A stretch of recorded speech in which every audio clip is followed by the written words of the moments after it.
Hello guys, welcome again to another lecture. So this is lecture 21. So thank you again for joining the channel. If you're new, then I would seriously advise that you go back to lesson 1 and start all over again. I say this on pretty much every lecture because I know that there are a lot of people who are going to turn up and they're not really going to understand what's going on. Maybe it's the first time they're experiencing market profile. Maybe they've heard somewhere that it's just another thing and they don't need to learn it. Maybe they're just curious. Whatever the reasons, there are a lot of people who are going to come into this and they're going to maybe get a jaded idea of what's happening, and then ultimately they might not end up continuing with it, which will be a great disservice. So do not deny yourself a learning opportunity. Please go back to lesson 1 and start from there. This is 21 lectures in. So basically we've committed 21 hours approximately to teaching market profile. I'm pretty sure that I'm the only one on YouTube that's actually doing this. Market profile is such a complex institutional based subject that essentially gives you an unparalleled edge when you trade. In my opinion, I say it's complex, but it's actually really easy to learn. It's complex in the sense that no matter what it is you want to create, you can do it using market profile. So whether you wanted to create, for example, a very complex algorithmic trading strategy that's built into statistical models or built out of a statistical model, you can pretty much model that in market profile and then build it. It depends on your mind, right? If you're a little bit simple and you just essentially just want to get the basic trades in, you can do that as well.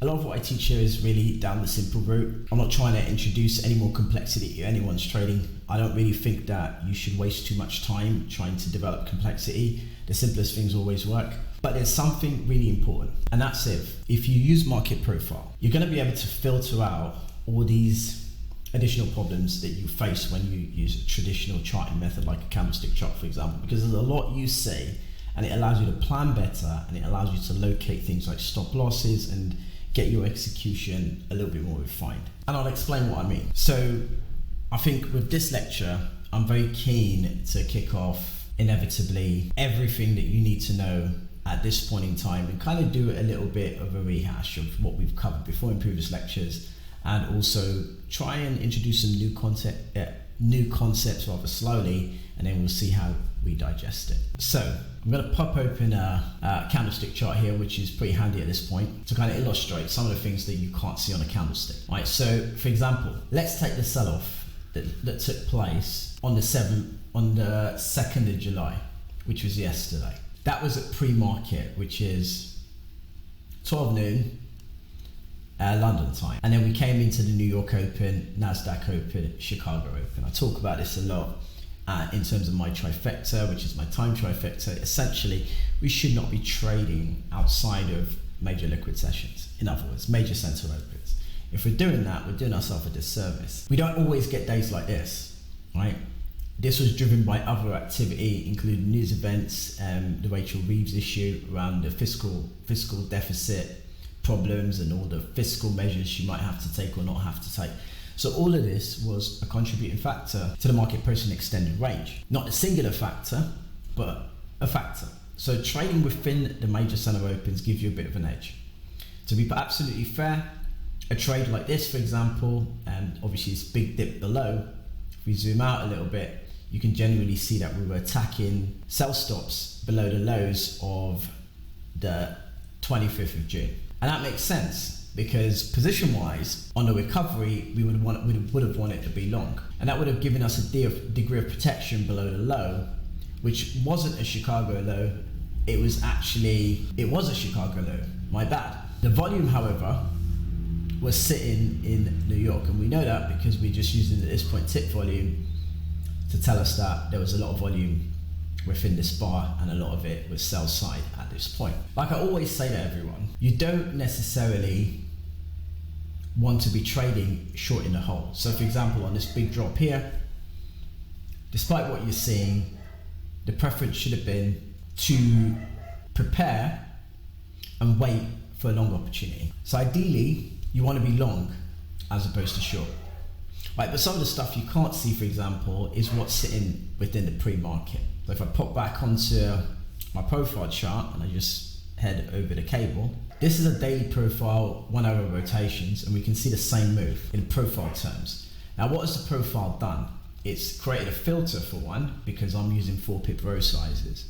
So it means all that wicking that you tend to get, if it's not significant, you would not position against that. In other words, you're going to put your stops a little bit further away and potentially eliminate the prospect of being wicked out of a trade, which can be quite annoying. This here is what we call minus development in profile terms. So in other words, unopposed selling, it's called different things, to be honest. I've even heard it called things like fair value gaps, for example, with the newer generation, Gen Z kids. It is what it is. But in profile terms, we call it minus development. And what minus development is simply the initiating seller. So a seller is initiating a move within the value area. Okay, by value area, we mean where 70% of the distribution is positioned for the day. You can see that value area here.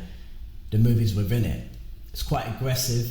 So it's left a single print within the value area that wasn't retested or retraded. The market likes to seek these levels and sell off them if there's going to be continuation, and if it starts to close them up and break higher, then we can expect that the market's going to go a lot higher. So in very simple terms, we can already imagine there are going to be stops here.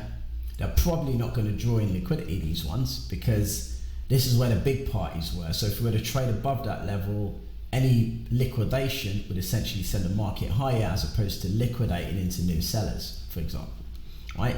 So the way this works out is this market should eventually, based on its positioning now, should eventually revisit this level and potentially break higher. At least that's what we're seeing. So from the trade point of view, and for what I was just explaining, that you can't potentially see certain things in a candlestick chart. So if I condense this is one daily bar.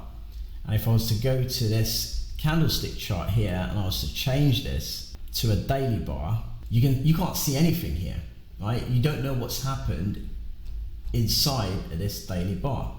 You can't tell. It's just no way of knowing. And unless you're a magician, you're never going to figure this out. So as far as you know, the bar went down, it showed a tail, and it's now going higher, and that's all the trading information you've got. It's an open, high, low, close bar. It's not going to tell you any more than that. You're just literally looking at the high, the low, the open, the close, the high, the low, the open, the close.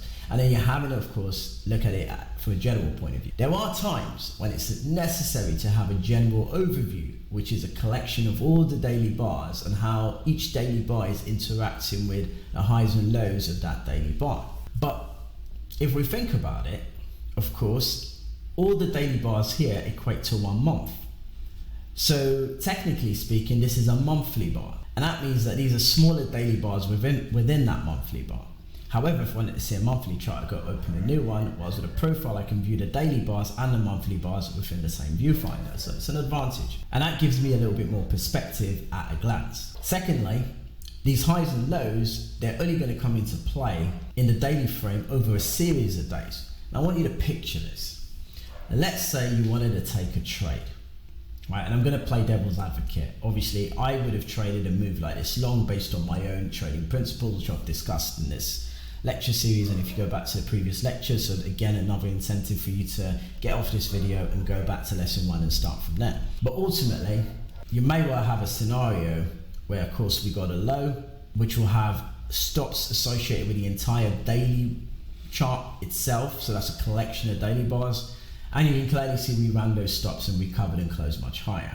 In fact, that's just started to become evident from this bar. And let's say you wanted to get long.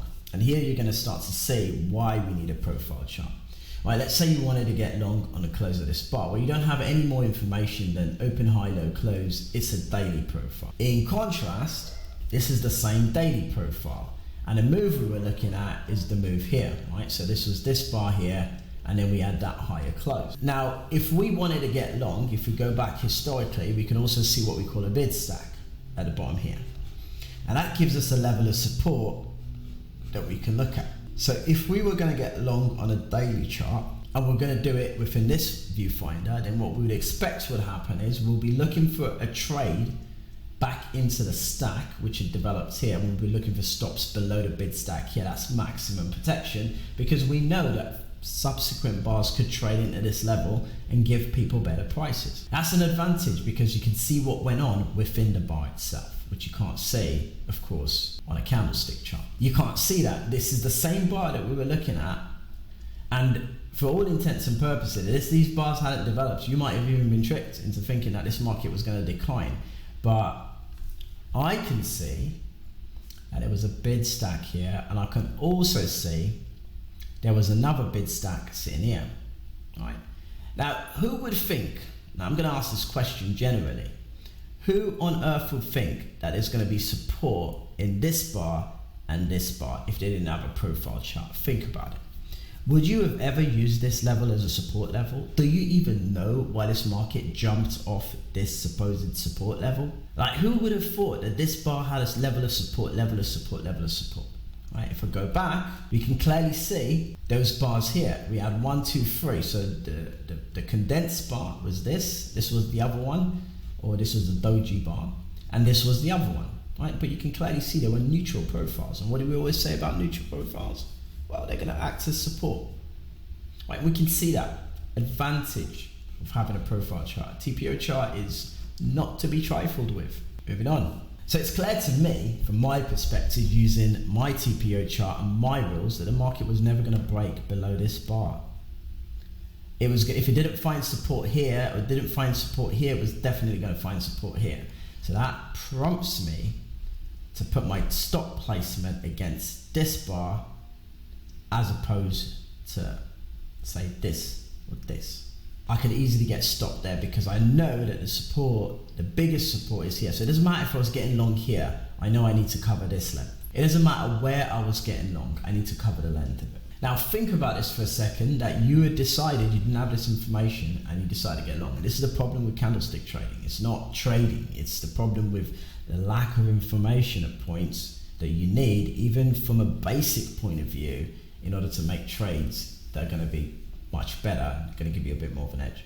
All right, so let's say that we'd been hasty, we'd seen them move up, and you're like, yeah, this is going to be reversed. You know, I was looking at some mentors' work, and they say as soon as you get a trade and you run the stops, it closes up, it's time to make a trade. Don't consider anything else though, just do that. When I teach here, I talk about first trifecta liquidity, that one on stops.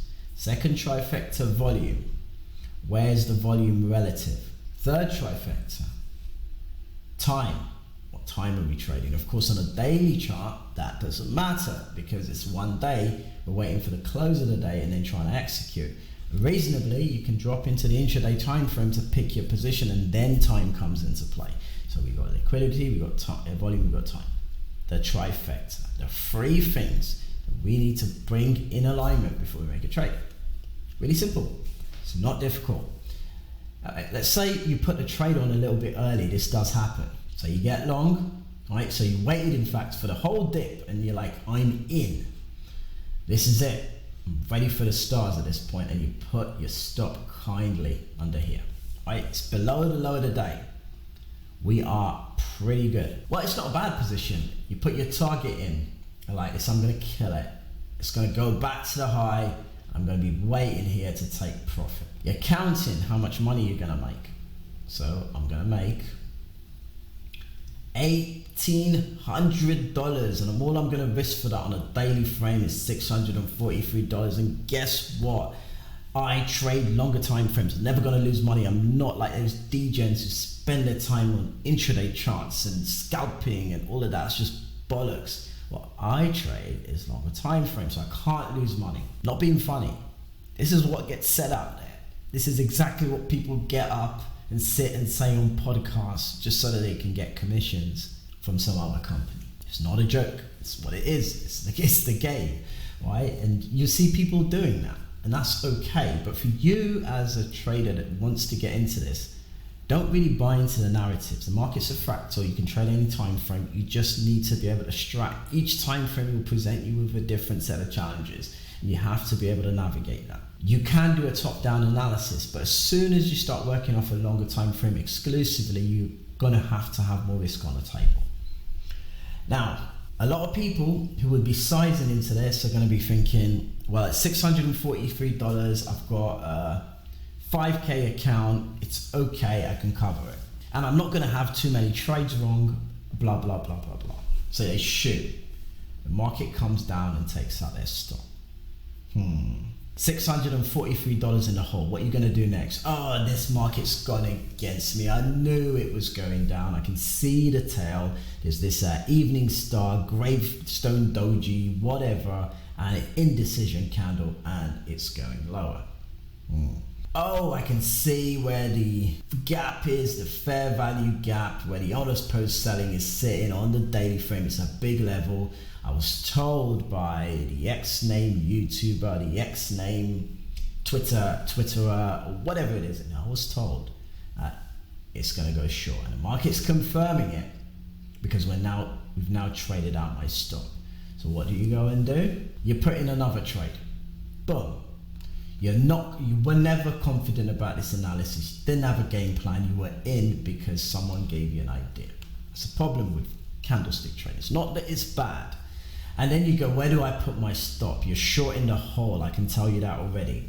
But nonetheless, you think, well, this was the reference bar, so I'm going to put my stop on here.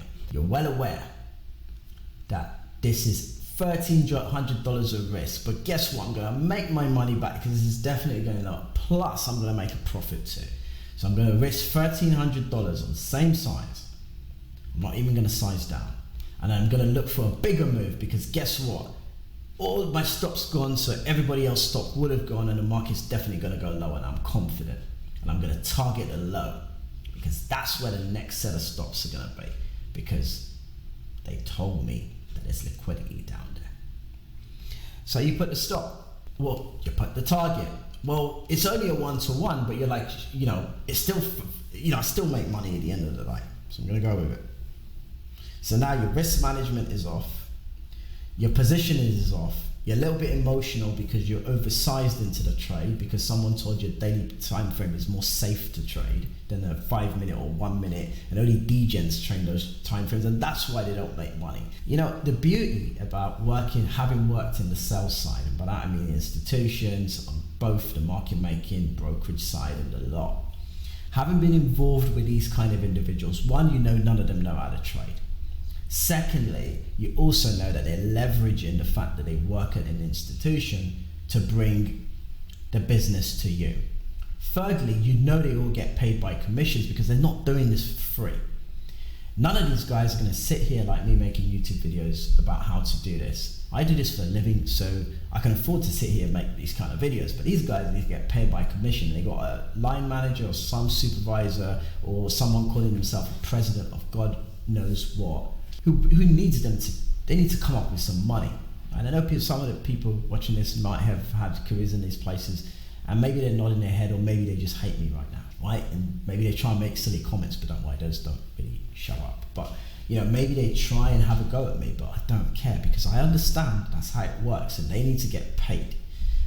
So all of these guys are working on a principle of misdirection. Basically, they don't know how to trade. They know that if they talk to you about trading, you're going to cough up some money, and that's how they get paid. They don't care about anything else. So you get into the position, and then what happens? It reverses again, and it takes your stop out. Boom. You're down now, near enough. And I know a lot of you are saying that's exactly what happened to me, because trust me, I've seen it many times. Thankfully, I haven't been victim to this kind of mentality myself. In my early days of trading, I definitely made some stupid errors, but I knew intuitively that trading in this kind of way didn't work because there wasn't really any money management. I was always a numbers kind of guy. I liked managing money. I liked the idea of managing risk, and it wasn't really too much about the technical side of trading. But I'm an INTJ, and that means I have a massively analytical mind, so some of this just came to me naturally. That's okay. It might not be written in your stars, but if you're a good risk manager, you're gonna make money. Hands down. It's a guarantee. It's a life written in the stars situation if you have the good sense to manage your risk, i.e. make sure you're risking appropriately relative to your capital, and also make sure that you're making money, like a lot more than you're losing on those losing trades. You're gonna be fine. Because at a coin toss, 50-50, you're going to be profitable.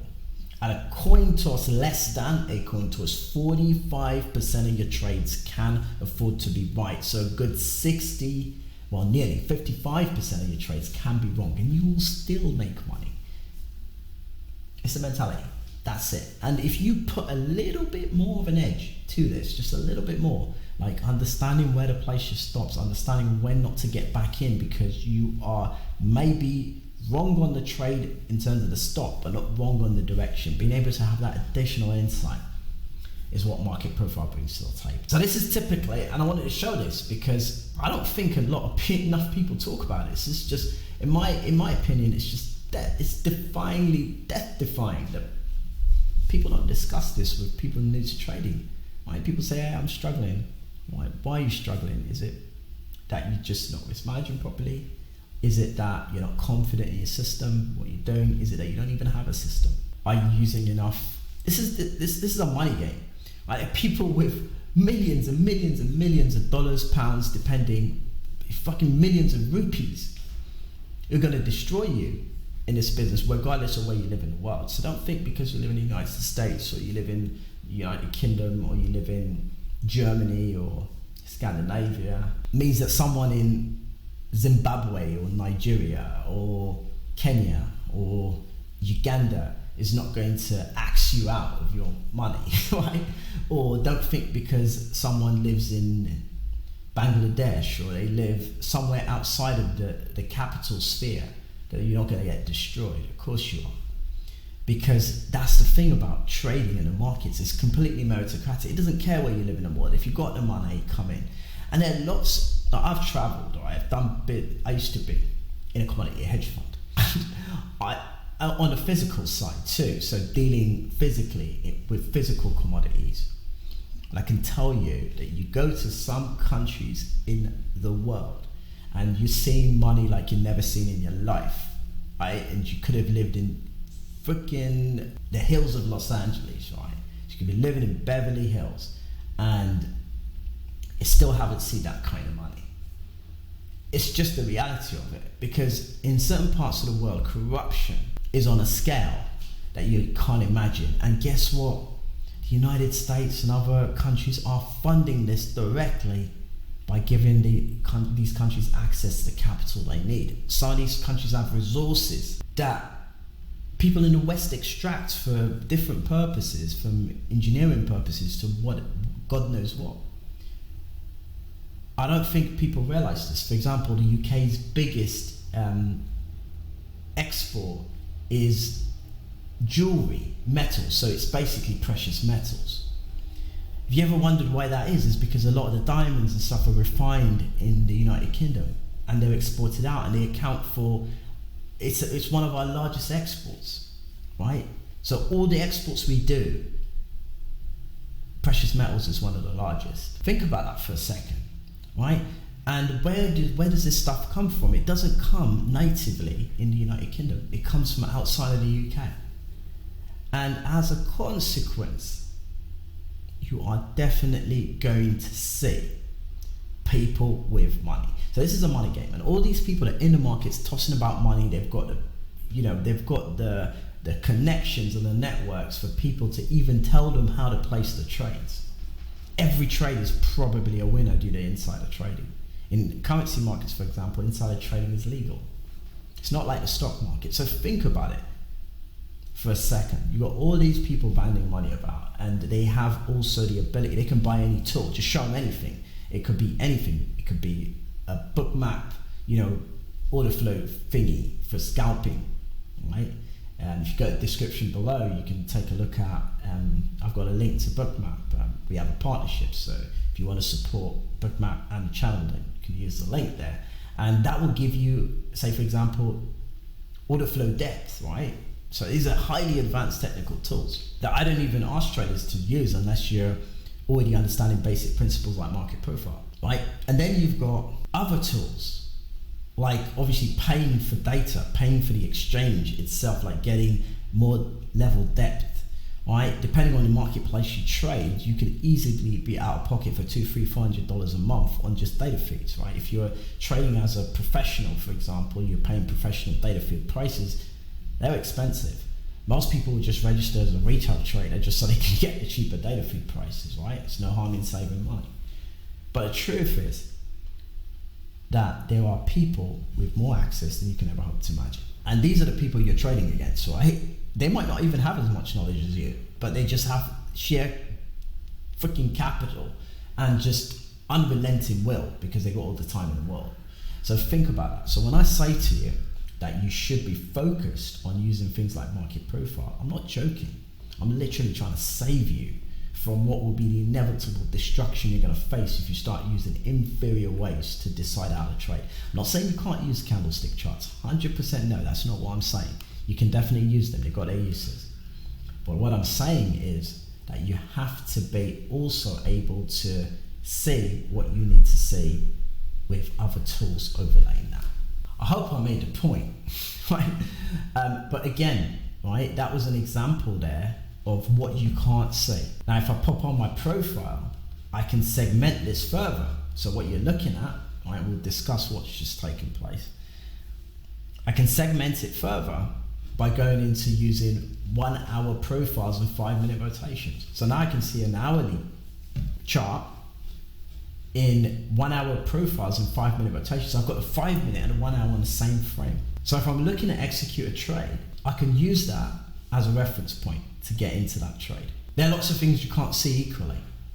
Right, let's put this in a perspective. We can clearly see, so the move I was talking to you about, the huge move that we were witnessing, you can see where it started from. So we started a cascade about 7 a.m. in London. By 8 a.m. in London, we'd closed fully under the lows of the Asia session. We can see at 5 p.m. the prior day, you can see all the volume trading here, right? I don't have any more data to look back, but you can clearly see we were well under the prior day's lows by this point. You can also see the market rally, and you can see that there was a bit of a stack, so there was some volume, and there was a bit of volume here at the top. And then finally, if we split this rotation, we can see the last attempt to get into the 8 o'clock London opening range for the hour. If you're a London trader, you immediately know that one, you can just assess the volume on the day. Was London the highest volume, which I can tell you it was. And you can see the market pull into it, and at a 5-minute rotation level, you can see it trade into the gap.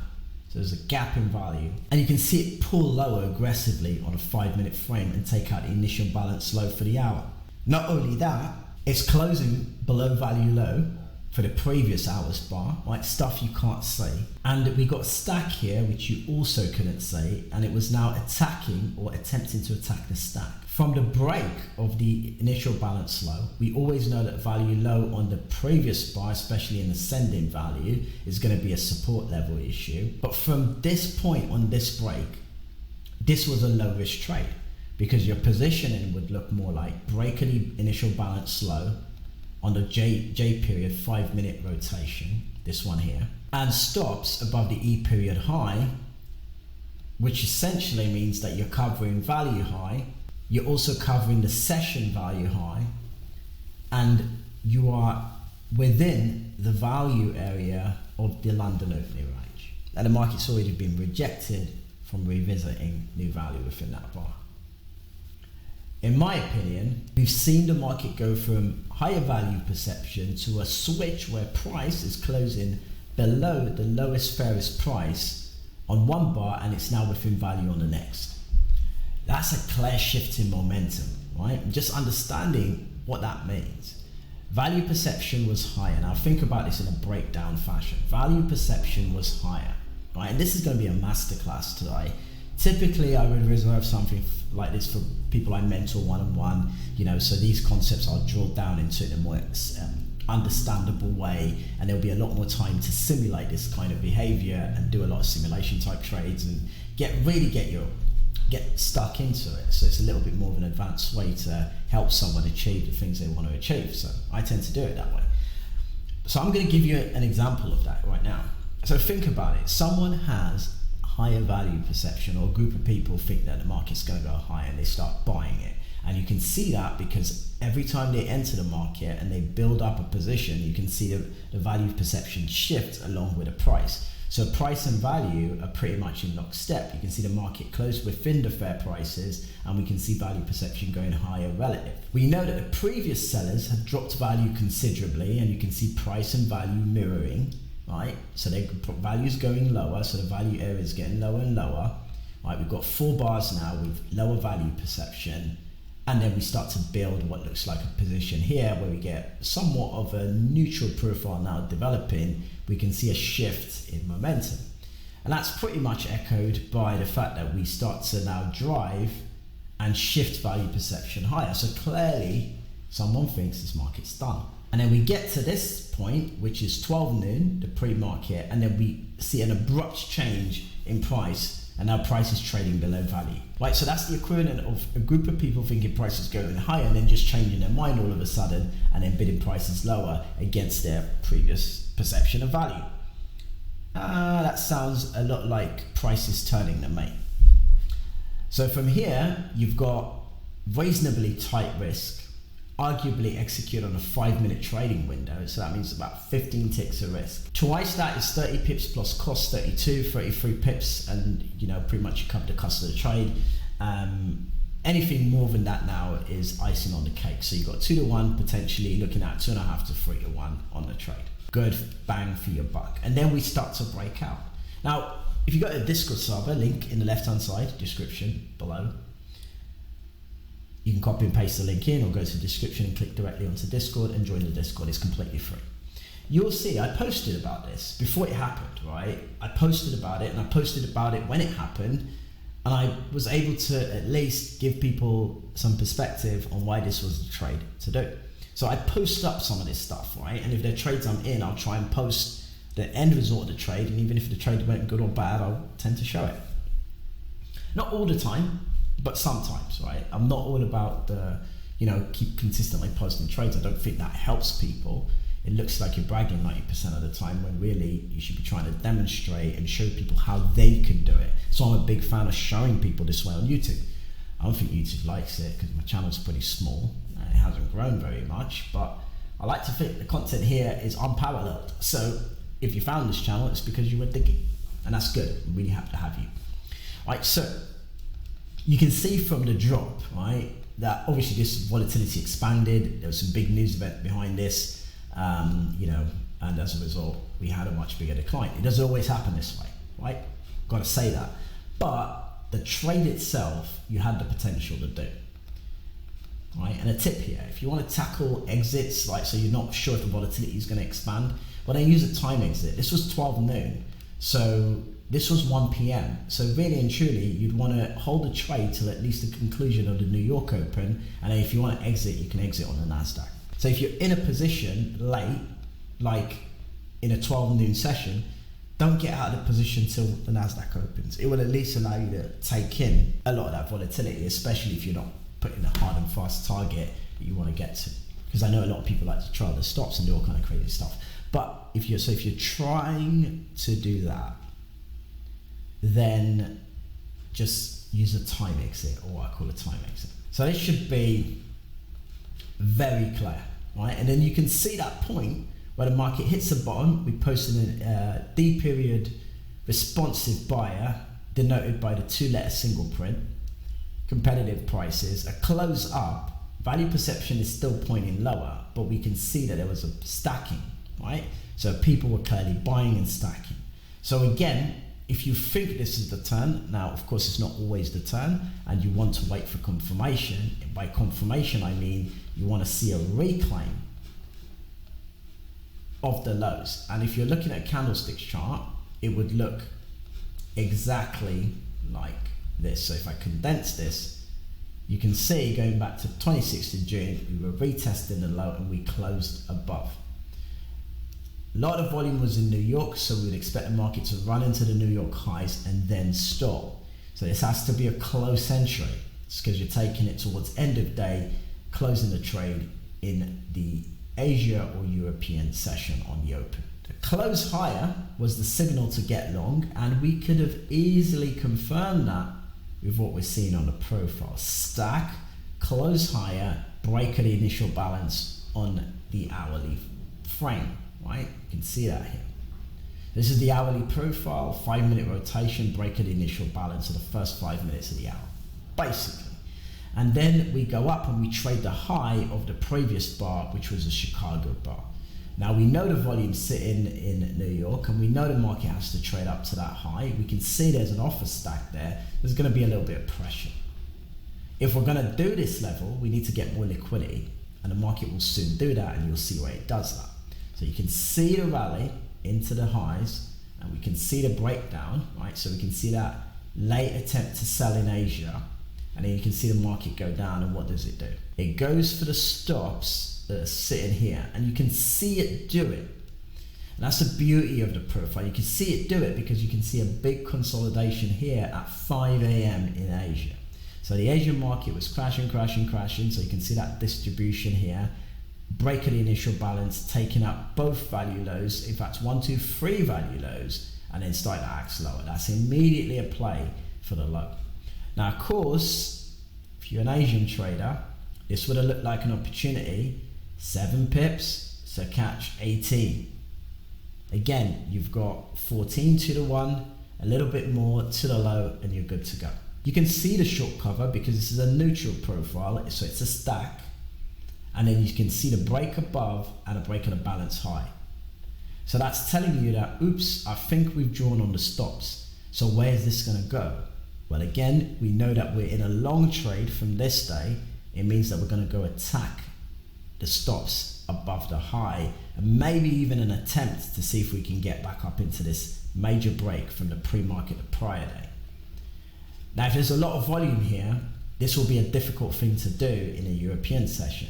You're going to need people. You're going to need the Americans. It seems like every time we need the Americans, but that's just how it is, right? So you're going to need the Americans. And if you're going to need the Americans, you're going to have to wait to a US session. So let's say you saw this move, right? And you were a European trader. This was about 6 a.m. in London. You definitely wouldn't have caught that. But let's say you did. Then essentially you're looking for a move up. So the break of the balance could be the move you're waiting for. Again, you can see us traveling. If I split that rotation, oops, wrong one, let's highlight it, split. You can see that move up, that consistency in I period as we clear the balance, and that could be a good opportunity to get long with stops below the low. That's a 10 pip run, and you're targeting the high. That's it. So again, we go up there, and that's another 30 pip run against 10 pip. Of course, you're not going to catch them all, right? If you were long this day, you can hold a trade, cover up here, or hold it to cover it in the European Open, right? Again, you can see this was 7 a.m., 8 a.m. London Open. We're at the top of the market. So we're drawing on those stops, and what's the expectation? Again, you can clearly see that we start to get a bit of volume come in, those spread out TPOs. You can see an offer stack developing. We go down a little bit, the market comes, retests and struggles to get over the offer stack at 10 a.m., 9 a.m., right? So we've got 8 a.m., 9 a.m., market's just drawn on stops. Again, you can see that on the volume. So you can see that right here. And this, guys, that 9 a.m. is where all that liquidity got drawn from. And that's going into NFP. So the expectation is, if you wanted to get short, you've got till 11 a.m. to make that decision, and you can actually decide to sell on the line, which was the high, the prior high. That's a good reference point with stops above the high of both the 9 a.m. and the 8 a.m. London opening bar. That's another 10 pips. Because you can see the offer stack, you can see the value highs. We shouldn't really go there unless price is changing relative to the value perception. At this point, we're aiming for the low. So we expect the market's going to come back and take out the liquidity, which is now pushed a little bit lower about here. And that is what we're waiting for. Again, if we keep splitting, we're going to see short-term liquidity at different points. There was some down here. So it's all over the place. But the fact is, there was some here, but the main one that would have been caught our attention is where the volume was. And we can see us go down there, draw on all the stops all the way to this level, right? So we don't take out the stops here and then we rally. That is why, guys, I have a bullish outlook. That's why I think the market has rejected the lows and it's going to go higher. And that's why if it doesn't go high, it's perfectly okay, because on a trade like this is how you'd play it. It goes down, you can split it, you can see the fight, and you can see the recovery. First, we recover back into this stop level. We recover this one, and then we very slowly get back up and recover this one. And then you can see the market break, right? So you can see the recovery and you can see the break. So I will be looking for entries round about here. I only need to cover the NASDAQ open because that's all I'm interested in. That's where all the volume is. This was the NFP. If the NASDAQ open level goes, the NASDAQ low goes, then this whole thing's gonna collapse. So I don't need to, it's a low risk trade. Now, because it carries a little bit more risk, of course, because again, there is the risk of the market cascading. I know there are gaps under this level, and we've discussed gaps in the previous lectures. Again, if you haven't seen them, please go to them. Again, you can see that my stops are gonna go below the low. That's a 12 pip move. Now, if I'm not mistaken, this would be a trade you should already be out of. 12 pips, you're looking for the high, right? So the rally take us to the high, which will be at least within the offer stack. Remember that, we'll hopefully remember that. 43 ticks to the high, previous high. We've got a new high now. So we can attempt to move this here to cover that high. Did we go and draw on sell stops here? No, we did not.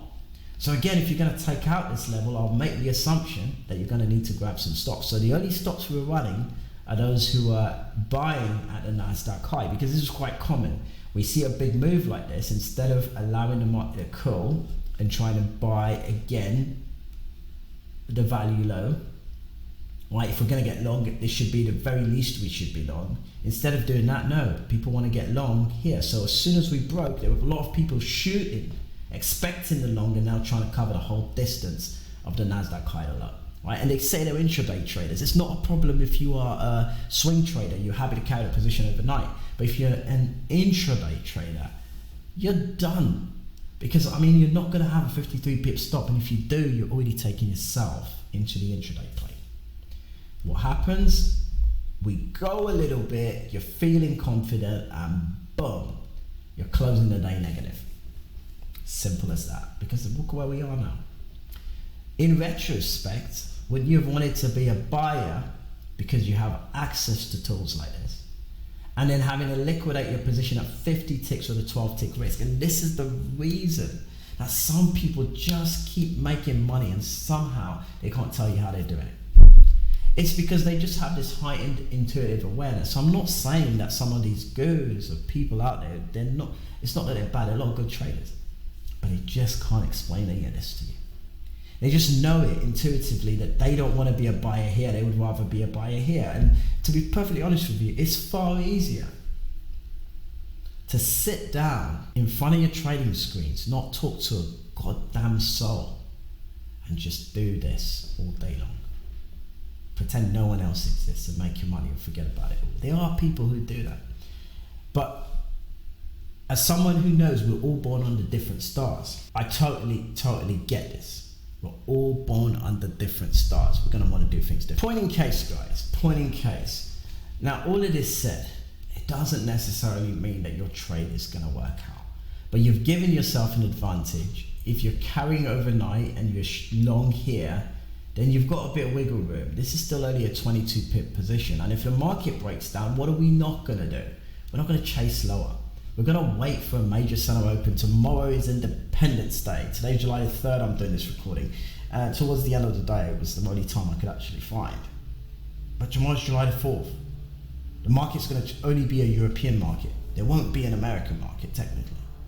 There will be some of an American market, but for a short period of the day. So there's not going to be a lot of dollar volume in the market. So those big moves we would typically see in the US are probably not going to be there. So European traders have got control right up until, say, 12 noon, when they don't have any more control. It's Independence Day, guys. So, point in case, this trade may or may not work out. But the point is, you've given yourself a best chance, risk-wise, to be able to play this through. I hope this is making sense. I sincerely hope this is making sense. Right? I'm just trying to, I thought this would be a good time to illuminate on all of this, and the importance of having something like market profile, or to have a TPO chart, or the importance of understanding what the TPO chart means. So again, if you don't know any of this, go back to the previous lectures and work your way through. I think I've given you a lot of gems in this video, and if you're listening till now, I know you're going to be a great trader. I know you're going to do really well because you've got the patience to sit and digest this. I'm giving my time for nothing. YouTube generally doesn't reward you. The only benefit I could get potentially is you need a TPO chart and you come to me. I've put a link to the Discord server. If you need one, DM me. If you already have access to one, fantastic. They are expensive. They are not cheap. You're not getting this for peanuts, right? No one's dumb enough to give you this for peanuts. All the big firms need a monthly subscription. That's TradingView to Sierra charts. If you're on something like CQG, it's $400 a month. Window Trader, it's even more. I think it's like $2,000. It doesn't matter who you go with. Ninja Trader, some people will sell this for $250 a month. It's all subscription.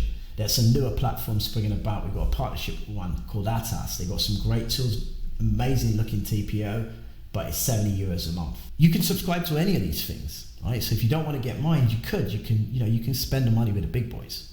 I'm okay with that. I don't have a problem. There's enough to go around. Or you can come and get it from me for lifetime for next to nothing. It's up to you. I'm not gonna force you to do it. It is what it is. And in fact, at one point I used to give it away for free, but now I have a massive server full of thousands of people all using TPO. It makes no sense. So you got to pay for it, basically. But it's not going to cost you a lot. I'm not going to cut your arms and legs off. I'm not like that. I want everyone to win at this business. I want everyone to succeed. And after a while, you've been in it so long. I've been doing this now for 17 years, coming up to 18. The end of this year will be 18. And in that time, I've seen so many people try to do this and get fucking disillusioned and disheartened. Reality. Because they don't have the prerequisites or essentially the tools to get this done. And as a result, there's no shortage of idiots out there online telling people they can't do it, hang on to your day job before you drown, or some other bullshit, because they are not willing to give you the leg up you need. Some of them are sell side, they're not even traders, they just want your money, and they know that as long as you're in that 9 to 5 and you're getting paid, you're going to have money to pay them.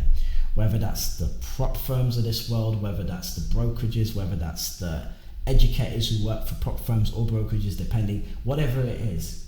Everyone's in sell side money. We've got partnerships, so there's sell side money everywhere. The problem is retail somehow seem to get stitched up every time, and it's all because of lack of tools or expensive tools that people don't want to invest in. Take all of that away, I think the sell side has a problem.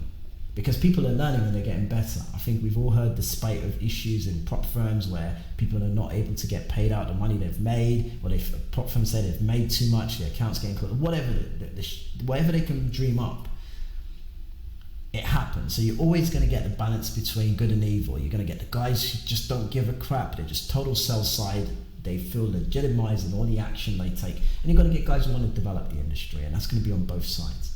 I like to think I'm on the right-hand side, the guys who want to help develop people, grow the whole thing. I think everyone can make money if people aren't greedy. And then they've got the guys on the other side, the left side. And you know what? Those guys can't be saved. They got bills like everybody else and they don't know how to trade. There's nothing worse than that. You got shit to do and you can't trade, but you want to be in trading. That sucks. Right? And as a consequence, they're going to find a way to make money off you, and that's heading straight to the sell side and exclusively just selling you shit and not providing any value. I'm not believing in that. Anyway, enough of the rant. Hope you enjoyed the video. Hope you enjoyed everything I've taught you so far, and we will be going into future lectures. I thought it's a good opportunity to kind of flesh this out going into Independence Day.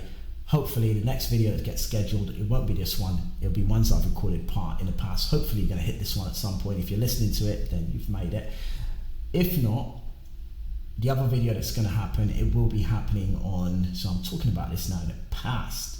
Oh boy, I'm time traveling here.